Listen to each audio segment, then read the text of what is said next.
অনেক অনেক দিন আগের কথা। কোনো এক গ্রামে আমিন নামের এক গরিব কৃষক বাস করত।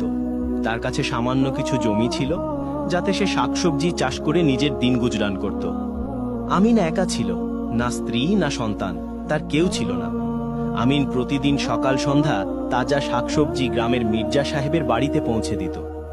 বিনিময়ে মির্জা সাহেব তাকে শস্য, কাপড় এবং কিছু নগদ টাকা দিত। সে নিজের পরিশ্রমের উপার্জনে খুশি এবং সন্তুষ্ট ছিল এবং আল্লাহর শুকরিয়া আদায় করত। একদিন আমিন তার খেতে কাজ করছিল। দুপুরের সময় হয়ে এলো। সে ভাবল যে এখন কিছু খেয়ে দিয়ে একটু বিশ্রাম করি, তারপর জোহরের নামাজ পড়ে আমার কাজ শুরু করব।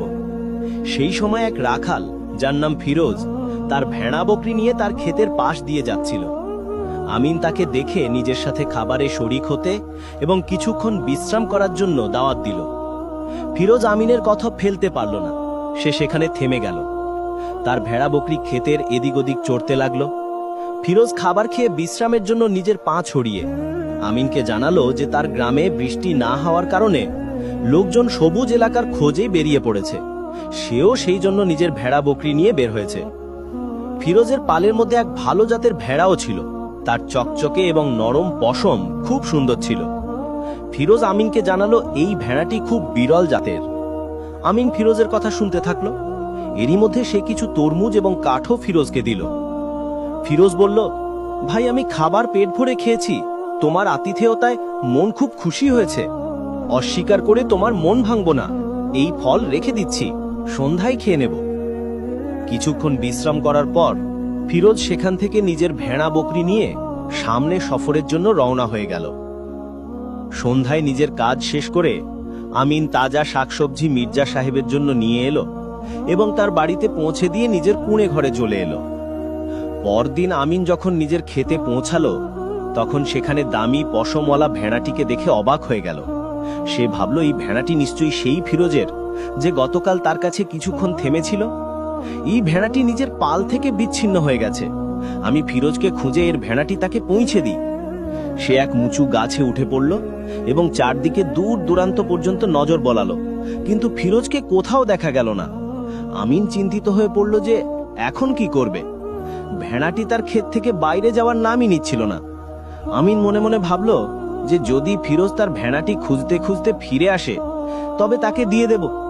এটা ভেবে সে নিশ্চিন্ত হয়ে নিজের কাজে লেগে গেল।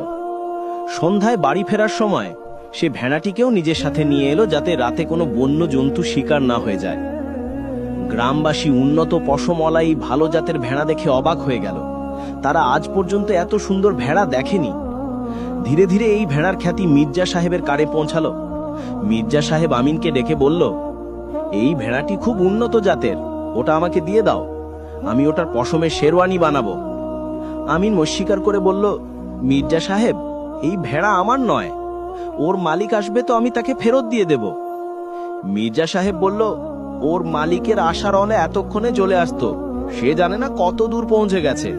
একটা ভেড়ার জন্য সব পাল ছেড়ে এখানে কিভাবে আসবে? ভালো এটাই যে এই ভেড়া আমাকে দিয়ে দাও, আমি তোমাকে তার উপযুক্ত পারিশ্রমিক দেব। কিন্তু আমিন নিজের কথায় অটল রইল যে এই ভেড়া তার কাছে অন্যের আমানত এবং সে তাতে খিয়ানত করবে না। মির্জা সাহেবের তার কথায় খুব রাগ হলো, কিন্তু সে কিছু বলতে পারল না। এই বছর আমিন হজে যাওয়ার ইচ্ছা করল। সে নিজের পরিশ্রমের সামান্য টাকা জমিয়ে বেশ কিছু টাকা জমা করেছিল। কিন্তু প্রশ্ন এটা ছিল যে তার অনুপস্থিতিতে ভেড়ার দেখাশোনা এবং হেফাজত কে করবে। অনেক ভাবার পর তার মনে হলো যে কেননা ভেড়াটিকে মির্জা সাহেবের কাছে রেখে দেওয়া যাক। সেও অবশ্য একটি ভেড়াটিকে পছন্দ করে। আমিন ভাবল, আমি তাকে বলে দেব যে বিনিময়ে আমার ক্ষেত থেকে শাকসবজি ইত্যাদি নিতে থাকে। পরদিন আমিন গ্রামের পঞ্চায়েত ডাকলো এবং তাদের সামনে নিজের কথা রাখলো। আমি হজে যাওয়ার ইচ্ছা রাখি, ফিরতে 1-2 মাস তো লেগেই যাবে। এই সময় আমার ভেড়া মির্জা সাহেবের কাছে থাকবে। তার বিনিময়ে মির্জা সাহেব আমার ক্ষেত থেকে শাকসবজি নিয়ে নেবেন। পঞ্চায়েত তার প্রস্তাব মেনে নিল এবং তারপর আমিন হজের জন্য রওনা হয়ে গেল। এখনো আমিন গ্রাম থেকে রওনা হওয়ার কয়েকদিনই কেটেছিল যে ভেড়াটি 2টি বাচ্চা দিল। 2টি বাচ্চাই নিজের মায়ের মতো সুন্দর এবং দামি পশমওয়ালা ছিল। এখন তো মির্জা সাহেব খুব খুশি হলো।